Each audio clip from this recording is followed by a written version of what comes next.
So Kenny, without further ado, let's bring on Jim. Jim, man, thanks for taking a few minutes to come out and talk with us, man. My pleasure. It's a beautiful part of the world. If the sun wasn't in our eyes, we turned the camera. We're sitting here, you can see out over the ocean. It is a beautiful view. It is absolutely beautiful. Beautiful spot of the world you live in. And Jim, we're here, man, we got the IBCon RealCom conference coming up. Yeah, and actually I shaved this morning because I haven't shaved in weeks, but I knew we were doing this, so I had to get cleaned up a little bit because it's not a pretty time of year. Yeah. We are talking to thousands of people. Literally, I'm on that phone from 6 in the morning till whatever hour at night, and there's so much energy going on right now. We got Silicon Valley weighing in on smart buildings. We got the traditional industry weighing in. I think the end user marketplace is waking up. People are starting to see the value. So, yeah, we're just trying to keep our head above water and be able to deliver a great conference in June. Jim, Silicon Valley, I mean, that's the bullseye. I mean, tell us why Silicon Valley is such a unique and important location. It was a deliberate decision. I mean, it wasn't, we've been to Orlando, we've been to Las Vegas. Last year we were in San Antonio. It was a great event, but we're just kind of sitting around strategizing and saying, there's so much going on in Silicon Valley right now, above and beyond what we do. Autonomous cars, 3D printing, artificial intelligence. I mean, the list just goes on and on. So we said, what if we took our little industry and interjected it into Silicon Valley? What would happen? They'd rub off on us and we'd rub off on them, and they're talking IoT and they know what they're doing, but do they really? And so, last couple, 6 months, we've heard the new IoT, industrial Internet of Things, IoT, and their kind of consumer Internet of Things. So what better way to get all of this stuff moving at a little bit better pace is to just bring them together. And so far, they've embraced us. I mean, Google, Cisco, Intel, Stanford, I mean, just put their arms around us. The big guys. Big guys, yeah. And our industry, I think, is enjoying it. We got, real estate companies coming from the East Coast, and they're excited. I mean, how often do you get to go and, get into a Google and see what they're doing, or, learn firsthand what Intel's up to? And well, the tours are very interesting too. What's unique about this year's RealCom IBCon 2 is that, to me, you have the Missouri problem. The headwinds when people, if they see it, they believe it. To take somebody, and give them a burst experience where they can actually see technology deployed and already working and delivering the results that they expect. Absolutely, we got a smart home installation in San Francisco at Target. They got the home automation lab, if you will. We've got automated robotic parking in Oakland. We've got Stanford's new energy production plant. We've got Google Smart Campus. We've got Intel.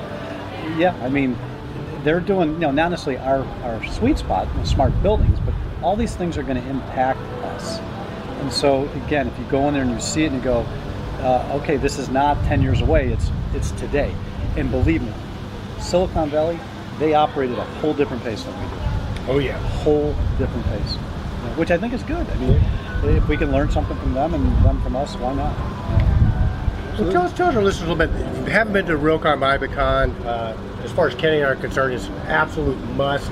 If you're a systems integrator, if you're a distributor, if you're a manufacturer, because among other things, you learn about the latest technology, the latest trends, but you're also rubbing elbows with real estate people that really embrace this sort of technology. Yeah, and I mean, the real estate people who come to our show are not the traditional parochial ones. They're the ones looking for new ideas. So you got a room full of early adopters, innovative type people. So, and I think we guesstimated 40 billion square feet of executive level decision makers. So we've got malls, offices, mixed use projects, universities, hospitals, and they're coming looking for what does the next generation smart, connected, high performance, open, interoperable, integrated, IP-centric smart building look like. This is the 18th year for RealCom and the 5th year for IBCon. Correct. And you made a statement earlier about, if you can't keep pace, retire. Because for all of us. Yep. Yeah. And to me, if they come to RealCom IBCon, they get the cliff notes to take home. The really important time you spent there, you learn what's really important. You don't waste time in non-important events. Yeah, we go deep dive. I mean, we're already into our 5th year of what does a building network look like. It's not should we have a building network. It's like we tried this, it didn't work, and we're on the 5th chapter already. What people who haven't been there will learn is like, holy cow, this is not fake. This is not in the future. This is going on. In fact, has been going on. That's the thing that amazes me. Is like, oh yeah, the whole idea of a smart building is interesting. No, it's not interesting. It's happening. We got best practices from around the world, and yes, it's like get on the train or not. Well, get on the train, and what's great is if you're not on the train already, don't be daunted by it, because one of the really cool things you do is the boot camp. Exactly. And the boot camp, I don't want to put words in your mouth, but Kenny and I have attended several of them, and it's basically people that are farther down the path from the real estate side, educating people that want to know and get on the bus. We've had some of the biggest real estate companies, people who own big real estate projects at that boot camp. I won't name any names, but they came, they put their ego at the door, they said, I really don't know anything. They sat down, and within 4 hours they felt comfortable. One I will name, Oxford Properties out of Toronto. They sat in that boot camp 3 years ago, I believe, and he's our chairman this year. Nice. 50 million square foot portfolio, and he listened, he was pragmatic, and all of a sudden, they embedded into their culture. And I would say at scale, Oxford is doing probably more than anybody in the world. Not just one building, but a whole portfolio of buildings. And they're taking a slow, calculated, pragmatic approach. And I don't mean slow like 5-10 years, but they're thinking it through, but they're moving. And once they make decisions, they move at a very good pace. Well, they do, and I tell you what, I was just impressed with the amount of knowledge that these real estate folks have. And if you're a systems integrator, you got to be here too. And among other things, you got the systems integrators roundtable. What can you tell us about that? Yeah, we all thought, that the integrators had this all figured out, and they knew what IT, integration meant, and IP centric, and we came to understand not so much. They came from the traditional, one building, one system, one vendor at a time. So about 3 years ago, we started the integrator roundtable. We got the 15 smartest people, yourselves included, and said, let's get the integrators in here side by side with everybody else, but let's put them in their own room for 4 hours, and let's teach them about all this stuff, so they can be prepared to deal with the clients who are running around those same halls. Well, yeah, not only the stuff, but also what the clients want, because Exactly. the real estate people are basically telling you, this is what we need. And Jim, you made a statement, and I'll ask you if it's still true. There is no recession with these real estate folks. If you can meet their demand, there's plenty of demand out there. It's not money is not the issue anymore. The ROIs went from 7 years to 5 to 3. Now I'm hearing 12, 18 months. So this stuff works. It's financially proving itself out. All that they need, the real estate people need is a vision and somebody with a little tenacity to change the organization, because that's going to change. The old facility manager with that sledgehammer is kind of going away.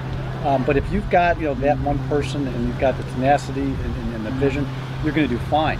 But the integrators, they've got to be able to keep up with those folks, because if your clients know more than you, that's not good. So this is an opportunity to get in touch with the latest innovation, get the real life examples and testimony from experts that already have the technology deployed.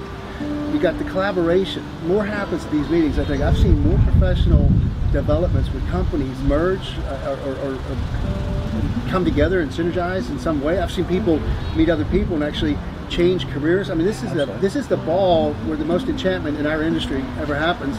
And we go from the old days of energy savings to operational savings to what now is that workplace experience, the occupant experience. Yeah, the occupant experience. So and that's I think the jargon that we need to learn to talk as systems integrators and distributors, because we need to talk of the people that are the users and need it the most. If somebody had if I had to sum it up in 10, 15 seconds. We accomplished more in 1 year than most other communities, conferences have accomplished in 5. You got the supply side, you've got the manufacturers, you've got the distributors, you've got the integrators, and then you've got the demand side. If you all went to 5 different conferences, it takes time for you all to get together and figure it out, but if you're all in the same room, things are just happening faster. And some of the best, most prolific, visionary, smart building projects out in the world, they started right here in our community. I'm very proud of that. Well, they did, and if you stay an extra day, you can go see these. Levi Stadium, some of the other places. Yep. So, we got about 8, 9. I think I saw one this morning. We could have potentially 10 tours on Friday for those people interested in staying over and seeing it firsthand. And like we were talking earlier, seeing is believing. It's not in the future. It's right now. And when you see it, you're going to realize that it's time to get on that train. I agree so much, because the adoption rate still isn't what it should be. We're seeing it improve from maybe it's still 12 to 36 months, where it should be probably 4 to 6 months. Because once you see it, and once you know it's there, and once you know you have the competent people to actually install it and deploy it, what's holding people back? What's holding back is that person who sees it. They come to our event, they go to a building. It's really becoming clear what's holding back is they got to go back to a very stoic, conservative, parochial, slow-moving organization. Think a major university, think a big mall owner, and they got to go through that whole organization, and they got to convince Bob and Mary and Pete and Sue. And if they weren't at that event, or if they didn't see that project, they're not embracing it at the same speed. So it is all about organizational realignment now, to realize, get that whole organization on board that the buildings of yesterday are no longer any good, and we got to really be looking at this 21st century model. But it takes time to change people. Yeah. So, Well, I think it does, but then again, you got people that at the conference that can help you with that. You got people like Intelligent Buildings. That's what they're in business to do, to bring the teams together, make sure the goals are aligned. Because without the right plan, no matter how good the technology is, it's not going to work. So there's something there for everybody. well, and again, the best example is a company who came in 3-4 years ago knowing nothing, and he's now our chairman. Jim, there's one other thing that I think is probably, like, we track the trends and control trends, and last year, 2015, was cybersecurity. You're going to have a big portion on cybersecurity. Yep, we're going to have its own event, 3.5, 4 hours. We've got two of the most notable cybersecurity analyst agencies out there, Route 9B and Cylance. We're going to have 5 people from major real estate portfolios who've been dealing at a pretty sophisticated level with cyber. And I think it's going to be one of the most sophisticated conversations on building cybersecurity in the world. I don't think anybody's having this discussion. I don't think so either. Now, and Jim's going to hate this, but I'm going to say that Kenny and I like to refer to him sometimes as Jim Notre Damus, young, because I mean, you back in the late 1980s, you were predicting the advent of the smart building, and I think you even wrote a paper on it. So you've been sort of right on it, predicting the different trends, and obviously with control trends. What are some of the trends you're seeing now and out in the near future? Yeah, I mean, it's really the trend. Nothing's changed really in the last 3-4 years. Take a network, throw it on top of a building, connect every electrical mechanical device to the IP network, put it into an operating platform, organize it, parse it out where it needs to be. First thing you do is you get the data, you see where the problems are, but then you ultimately hit the holy grail, which is machines talking to machines. Why do we want to do this? 30% less energy, 30% less operational costs. The occupants are happy as can be. You're meeting sustainability objectives. Oh, and by the way, the building owner, he's going to make more money because he's brought his expenses down, he's brought his value up. We're saving the planet. It's really the same story, just faster. And part of most real estate brands now is sustainability. It becomes part of the brand, and Absolutely. you never have a better opportunity to get in at a lower price point, get more stuff done at the same time. The train's left the station. I mean, 10 years ago we were pretty much out there screaming by ourselves, 10, 15 years, but now we got so many best practice case studies. The case study showcase, which is on the second day, we have 35, 40 of the world's best projects. We got people coming in from Singapore, we got people coming in from Japan. It's really a meeting of some of the smartest people. And if you've been in this business, like I know you guys have been for a long time, doing the same thing the same way, it's time to come and see the future. Because it's not the future anymore, it's really today. So you still time to get in on it, right? Absolutely, 2 months. We got 8 weeks, 9 weeks, and we're going to be working right up into the last minute to make it a great conference. All right, so we're going to be focusing on in the control trends upcoming. We're going to have the integrator roundtable, a preview into that, and also the Smart University. Smart Campus. Smart Campus, I'm sorry. Okay, Yep. great. Good stuff. Our guest is Jim Young from Realcomm Ibicon. Jim, you guys do a bunch of other stuff at the website, and then they can sign up for a newsletter. Yeah, newsletters, advisories, webinars, roundtables around the world. Yeah, we're out there just getting this message out as best and fast as we can. RealcommIbicon.com, right? No, Realcomm.com. Everything's right up there. There you go. Good enough. Jim, thanks for taking some time to speak with us. Thank you. Jim Young. Great to see you. All right. Great to see you. Thank you. Awesome.